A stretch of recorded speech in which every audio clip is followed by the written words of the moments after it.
सडकमा मोटरसाइकल चलाउँदा basic traffic नियम पनि नमान्ने माननीयको मुखबाट संसदमा बडा बडा नीति नियमका प्रवचनहरू गुन्जिएको। म ती सीएका विद्यार्थी माननीयलाई र अन्य माननीयहरूलाई सभामुख महोदय मार्फत चुनौती दिन चाहन्छु। कुनै रकेट साइन्स चाहिँदैन, यही रोस्टममा उभिएर अङ्कको चार्ट देखाएर पुष्टि गर्नुहोस् त कहाँनिर राज्यलाई घाटा भयो। भन्सारको दर त त्यति बेला बढी थियो, अहिले घटेको छ त ती गाडीहरूमा, कहाँनिर व्यापारीलाई नाफा भयो। यो संसदको रोस्टममा उभिएर पुष्टि गर्नुहोस्, म हार स्वीकार्न तयार छु। जुन पार्टीका मेरै नामका गृहमन्त्री हुँदा यो देशमा जेनजी बालबालिकाहरूको नरसंहार भएको थियो, त्यही पार्टीले तिनै जेनजी शहीदको सम्झनामा संसदमा पार्टीगत मौन धारण गरेको। गिरिबन्धु काण्डको नाम लिन डराएर टी स्टेटको छानबिन गरे हुन्छ भनेर सदाचारको अभिनय गरेको जनताले निहालिरहेकै छन्। हाम्रो माननीय अर्थमन्त्रीको अनावश्यक रूपमा हुँदै नभएको भ्रम फैलाएर चरित्र हत्या गरियो। जब ती गाडीहरू पास भएका छन्, ती गाडीहरू पास भएको मितिमा करको दर, भन्सारको दर आजको भन्दा कम थियो, अहिले भन्सारको दर बढेको छ। अब मेरो प्रश्न, कहाँनिर राज्यलाई घाटा भयो र कहाँनिर व्यापारीलाई नाफा भयो?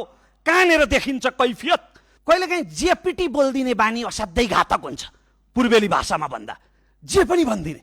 अस्ति एकजना माननीयले हाम्रो नीति कार्यक्रम त 81 सालकोसँग हुबहु मिल्छ भनिदिनु भयो।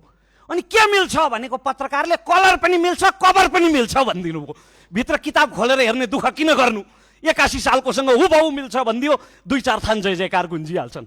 सम्माननीय सभामुख महोदय, विद्युतमा कर लगाइयो भनेर हो, विद्युतमा 5% भ्याट लगाइयो, तर कति हो त त्यो 5% भनेको? 50 युनिट भन्दा माथिको बिजुलीमा 5% भ्याट लगाइएको छ। 50 युनिट भन्दा माथि प्रचलित मूल्य अहिलेको प्रति युनिट 9 रुपियाँ 50 पैसा पर्छ। त्यो 9 रुपियाँ 50 पैसाको 5% भनेको त 45 पैसा हो त सभामुख महोदय प्रति युनिट। प्रति युनिट 45 पैसा भनेको मैले यदि 100 युनिट बिजुली खपत गरेँ भने मलाई पर्ने करको भार भनेको महिनाको 22.5 रुपियाँ हो। साँच्चै अन्याय भएको हो त मलाई। के का ठुल्ठुला कुरा मात्रै गरेर हुन्छ यहाँ विद्युतीकरणको युगमा प्रवेश गर्ने भनेर?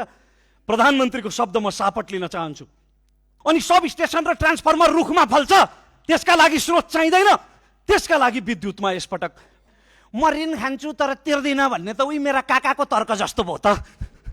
ऋणको रिसेड्युलिङ हुन सक्छ, ऋणको भाका सारिन सक्छ, तर ऋण खाएपछि एक दिन तिर्नुपर्छ त नि। त्यति बेलासम्म म अग्रज माननीयहरूलाई निशुल्क ज्योतिषी नबन्न आग्रह गर्छु। यो सरकारले किसान देखेन कि प्रतिपक्षले राम्ररी बजेट पढेन? सभामुख महोदय, निधाएकोलाई बिउजाउन सकिन्छ, तर निधाएको अभिनय गर्नेलाई बिउजाउन त त्यो असम्भव हुन्छ सभामुख महोदय।